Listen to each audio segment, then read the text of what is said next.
G'day guys, how you going? I hope you are doing well. I pray a blessing upon you and your family in the name of Jesus, Isho of Nazareth. I just wanted to come on here and talk about something, videos I've been watching and things that I've heard other people say in my daily life that is really a lot of mythology that needs to be dispelled. And what I'm talking about is the topic of death versus near death, and how that relates to the gospel message and why it's important not to get these things confused.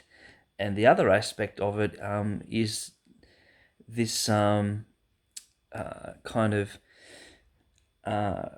near-death experience stories, anecdotal stories that are being put out there, and why I believe these things are dangerous, and I would be very skeptical about them. I'm not saying they're not true, but I'm saying they're dangerous, and I would be very skeptical about them. Okay, so on the subject of death or being dead, I have read about medical science, and I am first aid trained, and I'm also university trained as a lawyer, 6.5 years of university education. So I have some, and I also completed a major study in psychology. So I do understand things about medical science. I was very good at science in high school, actually.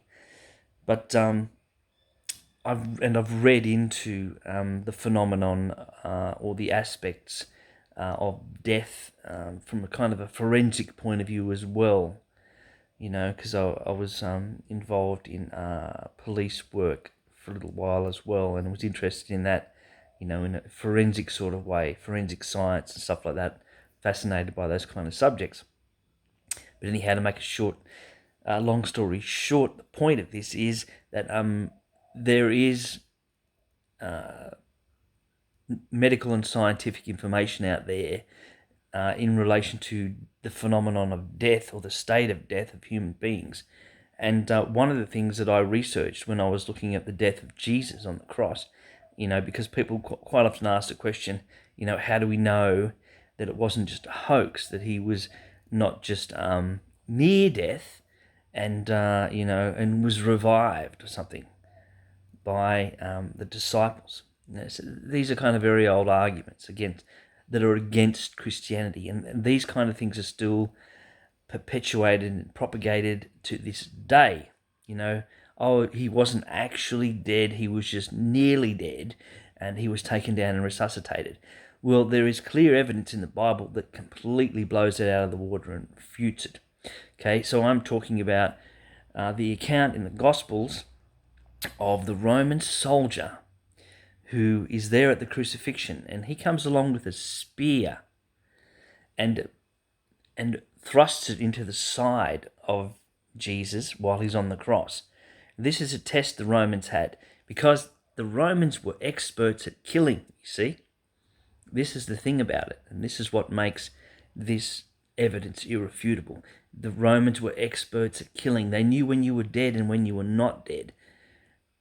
They knew it scientifically. Okay, they thrust a spear into Jesus' side. The Roman soldier did, and in the gospel it tells you out came water, and the blood cells separated. Okay, this is clinical medical evidence of total and irreversible death. Okay, at the point at which your blood separates into the blood cells and water, you are irreversibly dead. There's no coming back from that. That's a total irreversible death, and no one other than Jesus has ever or will ever come back from that kind of total irreversible death. That's a scientific fact. Okay? There's a difference between being dead in the sense that your blood has separated into water and blood cells, a totally reversible death, and what people talk about as being a near-death experience. So I'm trained as a first aid person, and I know that you could find a person who's unconscious, they're not talkative, they're not communicative at all, they're as if they are asleep, okay, unconsciousness. They are not breathing, so they're not inhaling, exhaling, there's no breath. These are indications that a person may be dead, nearly dead, okay? They're not, there's no circulation, their blood is not circulating, their heart is not pumping, they don't have a pulse, okay? These are clear indications of a person who is nearly dead. Unconsciousness, not breathing, no heartbeat or pulse. These are three big indicators that a person is nearly dead. But a person in that state can still be resuscitated because they're not totally irreversibly clinically dead. If you put a spear in that person's side, chances are they will bleed normal blood. Okay, if you put a spear in their side and water and blood cells come out separately, there's no way you're going to resuscitate that person. They are totally irreversibly dead.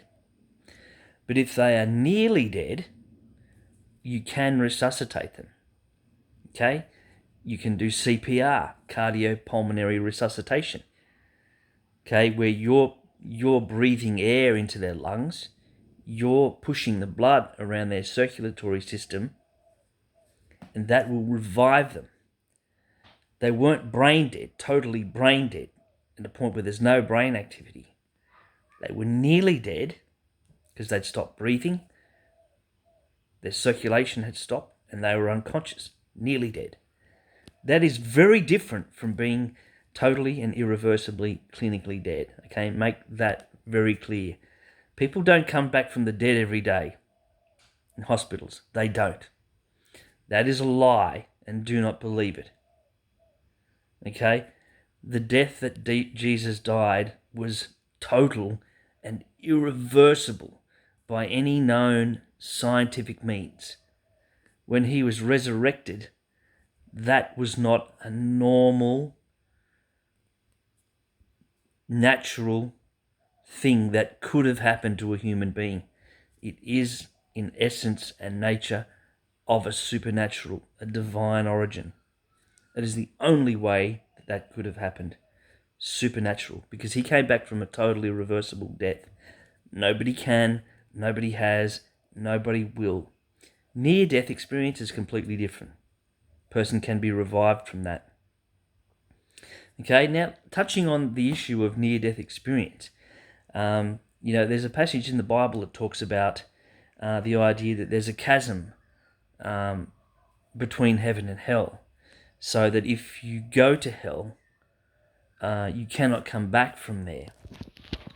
Okay, so this is really an area where I have to be very concerned about hell testimonies and people saying they went to hell, had a tour of hell and things like this. I would be quite skeptical about that. Because of what I mentioned before. One of them is, you need to be totally irreversibly dead, or at least near death, maybe, to have this kind of vision of hell.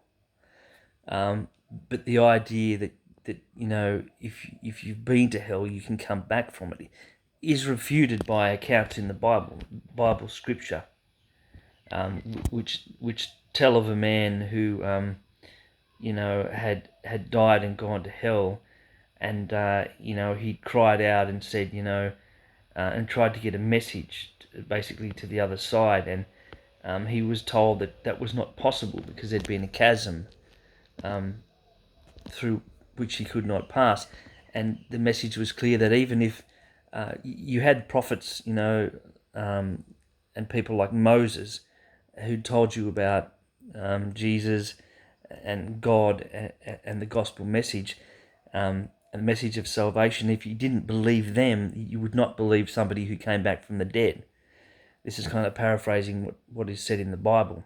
So the idea of somebody coming back from hell, or even coming back from a heaven type experience, and recounting the message of it, and that converting people to Christianity is a bit of a fallacy, because it doesn't work like that. People don't believe on that kind of anecdotal evidence. They just don't. It's not particularly helpful. You can read books like, or poetry like Dante's Inferno. Okay, it gives you a description of what hell may be like, but it's really just an insight.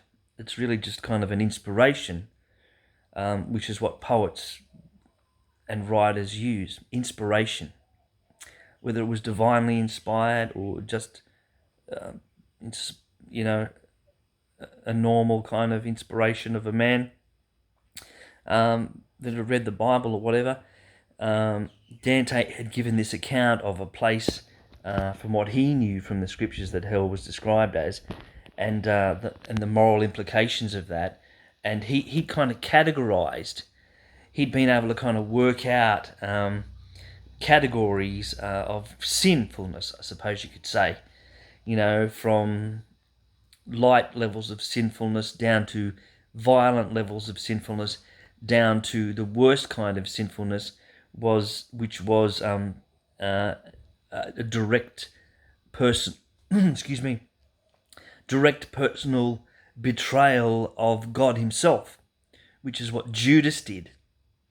Judas did the worst sin possible, a direct personal betrayal of the Son of God. He betrayed Jesus into the hands of his killers, basically. And so betrayal is the worst sin that's possible. Even violent crimes like murder and stuff like that are not as bad as betrayal. And betraying God Himself would have to be the worst possible sin. So Dante had worked out that there was different levels of hell. Or in his imagination or his inspired mind, he'd worked out there were levels of hell. And so I've read Dante. Lots of other people out there have read it. So anybody who's familiar with that, that literature or those things, could then, invent a near-death experience, anecdotal story. And the curious thing about it is these people that invent these stories, they come back and what do? They write a book about it. And they use that book to make money. Okay, so what's their motivation? It's financial, economically motivated, right? So that makes you ultimately, straight away, suspicious. This person is telling lies, pork pies. Why? Because they want to make money out of it. Okay, making money out of something is not a Christian, it's never been a Christian, moral character. It's not about the money. Christianity is not about making money. So people that are, preaching or teaching or writing books and things and selling them, they're the kind of people that Jesus booted out of the temple, that were in there turning it into a marketplace where they could racketeer and make money. They were the people that Jesus was most zealously against and opposed as being another form of hypocrisy. They were there to just make money out of religious teachings that weren't genuine, not genuine at all. Okay, just racketeers, just in a racket to make money. Well, let's not get sucked into the rackets and buy the books that are sold on this and be convinced of a lot of the theoretical crap that's not biblical, really. It's not canonical. It's not canonical books of the Bible. It's just people telling anecdotal stories. So whether near-death experiences are real or not, whether you do see visions of either heaven or hell when you are near death, well, it's debatable, but I wouldn't take it verbatim, and I wouldn't take it as evidence of heaven or hell, or as evidence of anything that's in the Bible, actually, at all. because it's just anecdotal evidence that has no real proof. And you might say, oh, the Bible doesn't have any proof, but it does. It does. It has historical proof, archaeological proof. It's based on accounts of eyewitnesses. Witnesses that are used in evidence to this day in court. Because if you introduce scientific evidence into a court these days, it's evidence of a scientific expert. But evidence of a scientific expert can be cross-examined and refuted by evidence of another scientific expert that says, no, your scientific evidence expert is wrong. My scientific evidence expert is right. So there's no magic in scientific evidence, not in a courtroom. It's very flimsy, actually. What courts rely upon mostly are eyewitnesses, people that see it, people that tell you what happened. Jesus himself talks about witnesses. You do not believe the evidence of one witness, because another witness can refute that witness. And he says, I don't come as a witness just by myself. There are 3 witnesses. There is his witness, his Father's witness, and the witness of the Holy Spirit. And they all attest to the same truth. You see, 3 witnesses, not just one. And these are very heavy spiritual things and spiritual truths that you will only come to understand if you come to accept the truth of the Gospels. And I know from direct experience that, it doesn't matter how academically you approach this stuff. It's not an academic or intellectual decision that you're asked to make to become a Christian. It's a decision of the heart. You know for yourself that really it's about love. You feel, you haven't experienced love in your life, or whatever. You feel angry, you feel bitter because you don't feel loved. Nobody loves you, or something like this. You've been abandoned, you've been rejected. Well, I've been abandoned, I've been rejected. Jesus was abandoned and rejected. He was hated by the world. And he says that if you're being hated and rejected, he was rejected and hated first, before us. So he understands what we're going through. That's just another truth of the Bible. It always rings true. When I was a young person, I always had these questions in my mind. This world sucks. This is crap, People are really horrible. The world really stinks, There's got to be something, and just my own heart and soul cried out, with the question, there has to be something better than this. There has to be. There just has to be. There has to be something better than this, because this world is crap. It stinks, And this can't be it. This cannot be just it.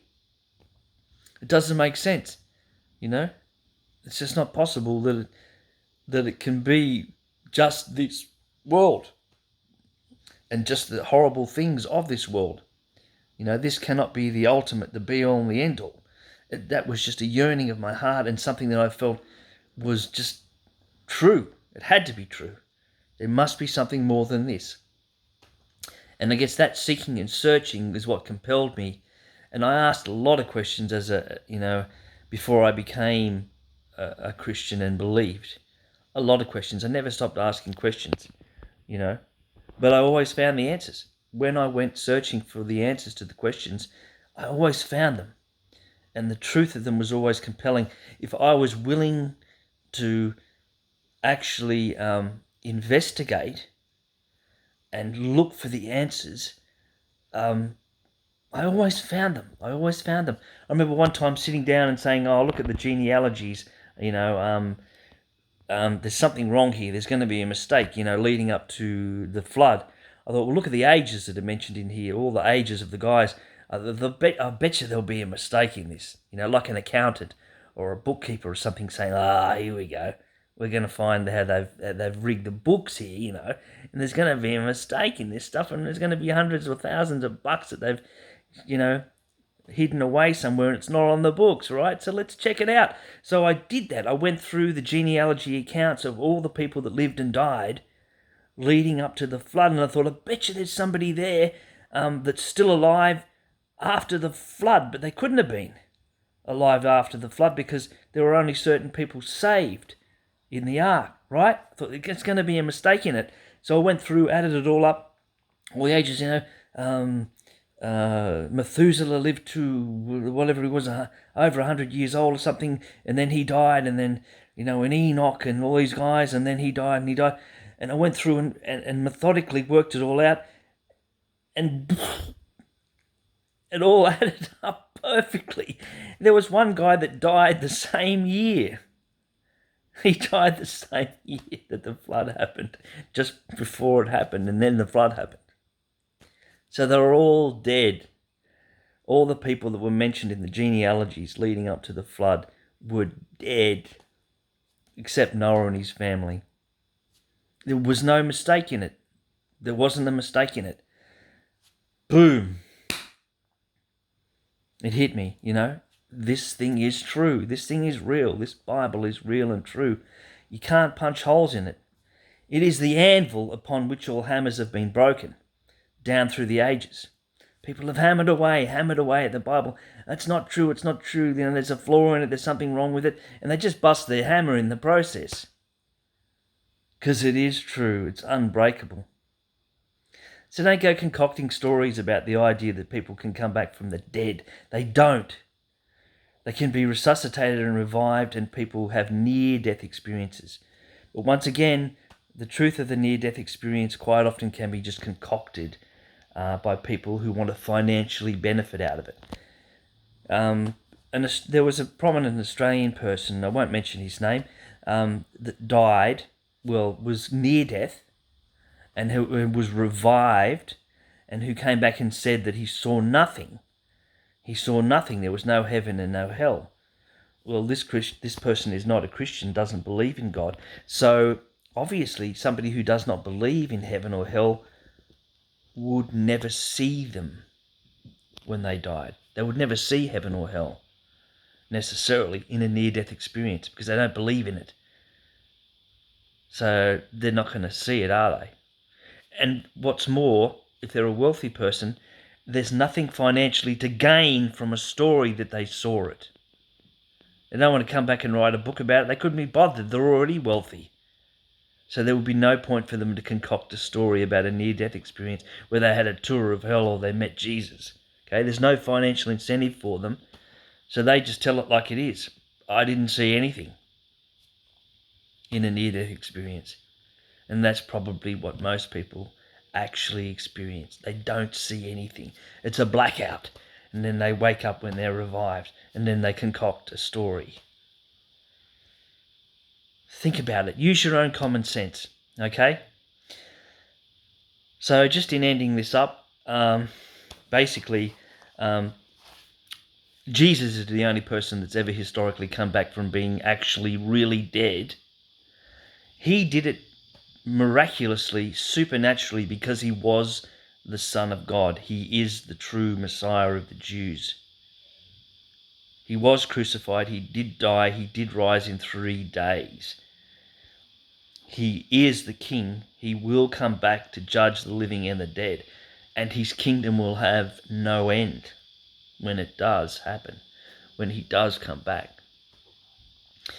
So read your Bible, pray, use your mind, Don't be just sucked in by anecdotal stories and things, videos and things you see and hear on the internet or on YouTube or whatever. Be skeptical about things, analyze things. I always have, and it's served me well. Be sober. Consider things in light of the what's revealed in the Gospels. Use that as kind of like your litmus test, to use a scientific analogy. The old litmus paper, you put the stuff in there, and when it comes out it changes colour, and that proves scientifically that there's a chemical reaction. There you go. See, I have studied science and I do know what it is, but it was invented by Christians, Christian monks. Christian monks developed the scientific method. And a lot of these early guys that were investigating the heavens,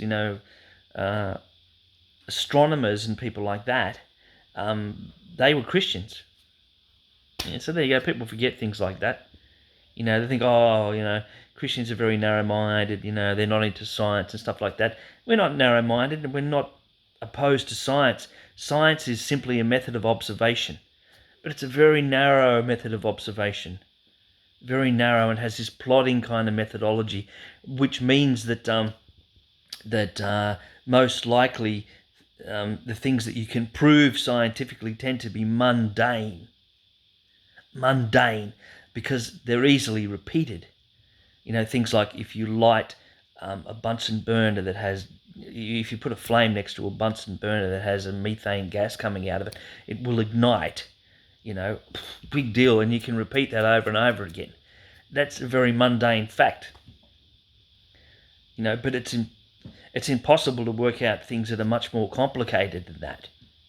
Like if you watch things like air crash investigations, you will realise that an air crash isn't as simple as somebody lit a Bunsen burner, and that was the thing. That was the reason why it happened. It's never that simple. It's never one simple little thing. It's a multiplicity of things that come together. It's lots of things that happen that are normally unlikely, improbable to happen.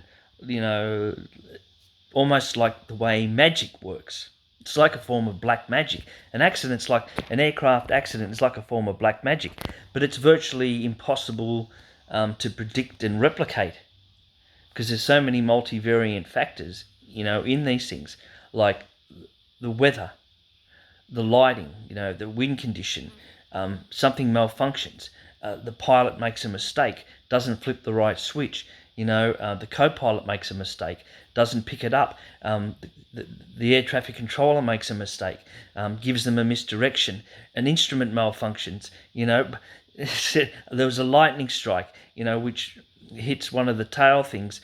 It's like that. It's like there's about 15 different things that happen that cause this accident, not one thing. It's multifactorial, and there's no way that you can replicate that scientifically. It's just too complicated. You get it? Science is about mundane things, but there are things of heaven and earth that are not even dreamed about in your philosophy, okay? So God bless. See you guys next time.